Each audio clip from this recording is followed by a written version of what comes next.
Which healer in Guild Wars 2 is the best for Guild Wars 2 PvE? This question we want to answer today in form of a tier list.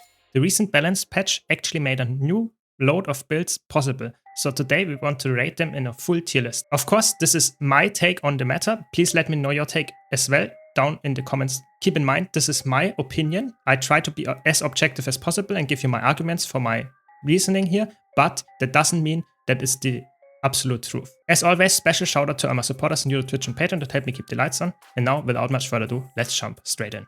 Let's start by explaining the tiers. Of course, a healer that wants to carry the group needs to be very flexible, has to have a lot of healing, has to have boon output. And that's already the first important part here. We have a tier that is called impossible because in Guild Wars 2 PvE, you need to be not only a healer, but you also have to provide permanent quickness or alacrity, one of those two as a healer. There are some classes that can't do that, and we will put all of them into impossible tier.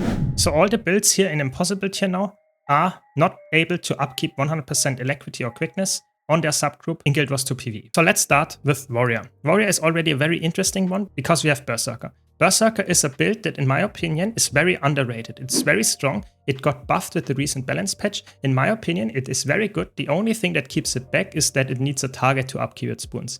But if you have that, it's actually crazy good boon output for not that much effort. And it also has good healing output. I think for me, yes, that might be a hot take, but I think it's an A tier healer. It's really good. It's really underrated. It's not S tier because of its missing flexibility that it has a little bit. It has crazy good CC if you want to, but the flexibility, for example, no reflects or not that easy to reflect, is a little bit annoying. And also the stability output cannot be that good. So it depends a bit. I would say for me high A tier, but not S tier yet. Then we have Bladestone. Bladestone on the other hand is like the little brother of the Berserker, I would say. You can play it. It's a little bit of a meme, but it's playable and it's also quite decent with the output, but it's not there at S tier yet. And it's also not A tier in my opinion. It's like B tier for me. B for Bladestone, I guess. It works.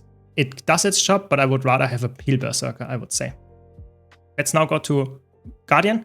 Guardian is interesting because Guardian has Firebrand. Guardian with Firebrand is for me the first S tier build because Firebrand has insane boon output, has great healing, has great CC if needed, has great stability, so it's really, really good in that regard. But, and that's the important part, what I have to mention here, Firebrand is a very skillful build. So if you're not skillful, then you will drop off drastically. I would say if you don't know how to play this build correctly, it's way more punishing than all other healers, and it falls off in like B, even C tier, I would say, because you need to position correctly, you need to know how to heal.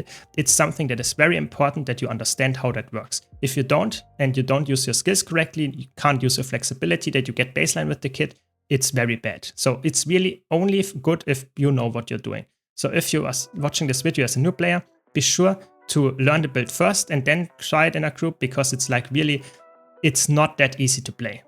That's the important part. Maybe start with another healer first. Then we have Willbender. I think Willbender is very interesting because it's like the opposite of Firebrand because it's way easier to play. It needs a target, but it's, in my opinion, still low S tier. It's not as good as Firebrand if you can perform on it, but it has the crazy good baseline kit of Guardian, like Stand Your Ground, Sanctuary, all that good stuff. That is the deciding difference between Berserker and Willbender. Because you have way more baseline utility in the kit, whereas Berserker lacks that a bit. So I think they are feeling quite similar, both need a target and stuff, but Willbender has the baseline very good Guardian kit. That's why I would put it in S tier. Low S tier though.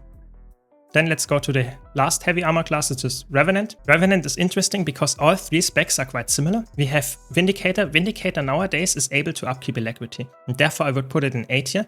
It misses a bit of the other boons, but it's actually quite fun to build and it's actually quite easy to play as well. I would say Heal Vindicator is nowadays A tier. Low A tier in my opinion, but it depends a bit who you ask. I think it's A tier. Maybe you would put it different, but this is where I would put it. And actually, I have to be honest, Revenant in general, have all three of them are low A tier. You can play them. They are, for example, Herald has crazy good healing output. It's very easy to upkeep the boons.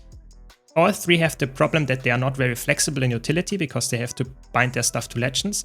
Renegade is, I would say, very easy to upkeep alacrity, and quickness on Herald and alacrity on Vindicator is also quite easy, but I feel like they are a little bit lackluster in terms of, for example, no reflex. The H's or stability output can be a little bit annoying to get, and it's just, I think they are typical A tier builds, but they get overshadowed by the S tier builds because the S tier builds have way more flexibility than them.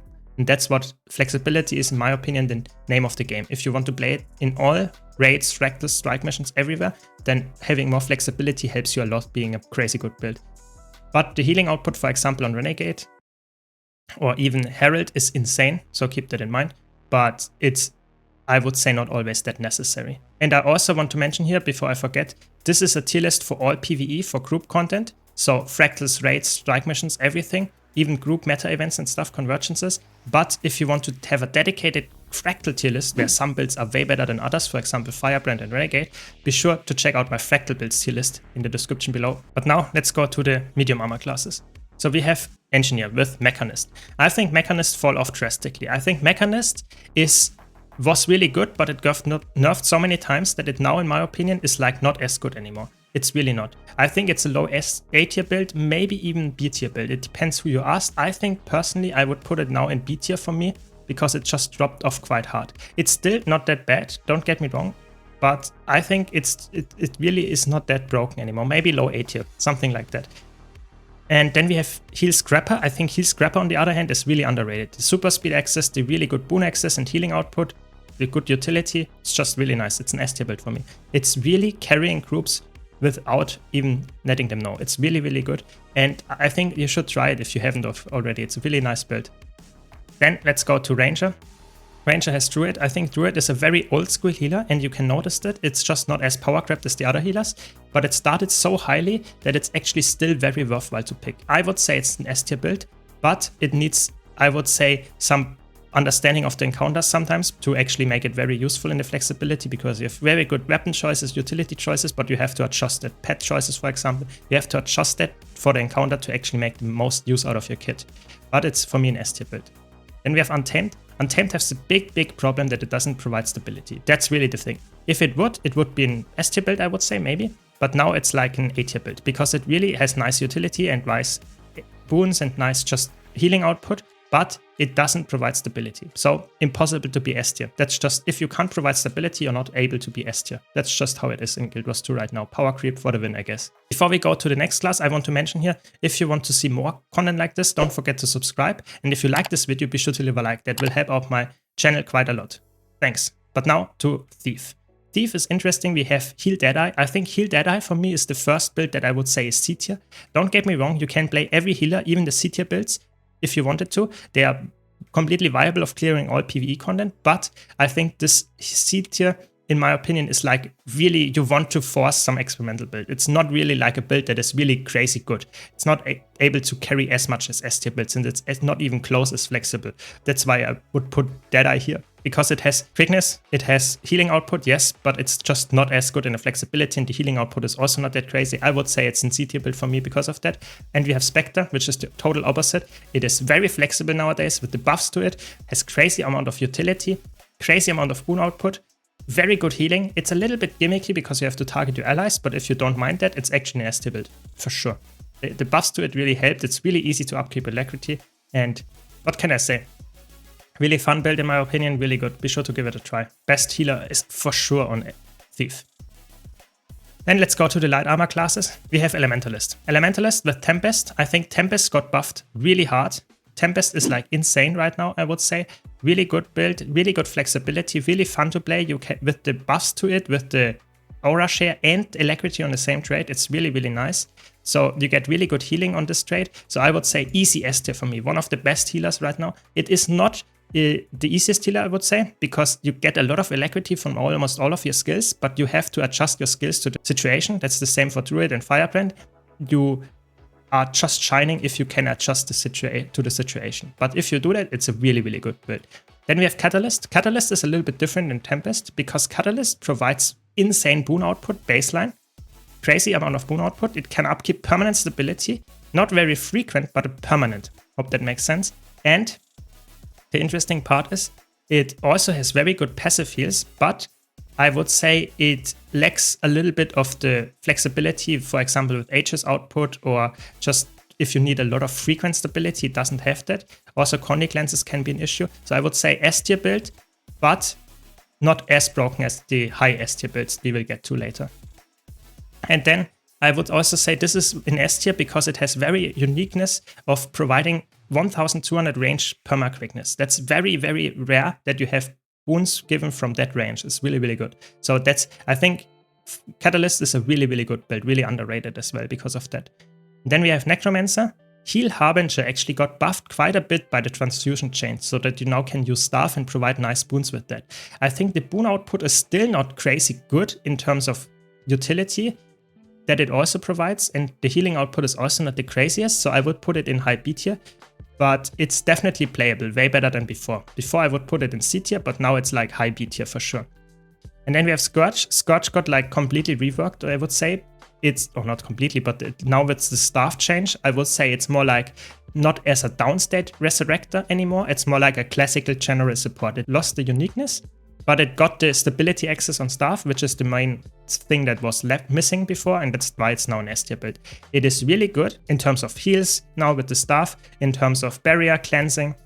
It's really good. It's just a really good build. It's really easy to play in as well, I would say. I would say it doesn't provide as much flexibility as, for example, a Necromancer or Firebrand, but it is, my opinion, definitely deserving a spot in S tier now. And then we have Mesmer. What can I say? Mesmer got insanely power crept. Look at Heal Mirage. Previously, Heal Mirage was not even that good. It was like not even, almost not possible, so it's C tier. But now with the changes to how you provide alacrity on Mirage, it now is able to upkeep a permanent alacrity. It has immense healing output, it's actually insane. And very good Mesmer utility. It's just insane. I would say it's an S tier build because of that. It's actually from C tier in S tier. It's insane. The balance patch changed so much for Mirage. It's insane. Be sure to check out my video in the description down below about healing Mirage. It's really, really good. But it gets overshadowed by its other counters, which is Chronomancer. Chronomancer, in my opinion, is the best healer. That's why I have to make an own tier for it. It's Chronomancer. Chronomancer tier is like one step above all others because it has the utility of a Heal Mirage, it has more utility with the wells in there, and it can switch from alacrity to quickness if you wanted to. And the most important part here is you have Continuum Split here. Continuum Split provides all the utility that you have and doubles it. So you can, for example, if you want more, because you need CC on Mirage, you can run more on Chrono and can double cast it and have double the amount of CC. If you want to have double the amount of healing or double the amount of boon output, you just double cast, for example, Shatters or double cast healing on your rival or mantra and stuff. It's insane. It's the flexibility of this build is above everything else. It is so good. It is so strong in every encounter. There is no reason never to take a Chrono above anything else, I would say. So I would say Chronomancer, best healer in the game right now. And it's, I would say, not like you can't play S tier builds, don't get me wrong. I'm just saying Chronomancer is a little bit better than all of them for sure. And you can see the healers are so broken in this game, like almost all of them are SO8 here because they are so good. Just a few exceptions, but I would say you can play every healer. And let me know your take in the comments down below. I hope you enjoyed this video. If you did, be sure to leave a like and subscribe for more content like this. Thanks again to my supporters, and I hope to see you all in the next video.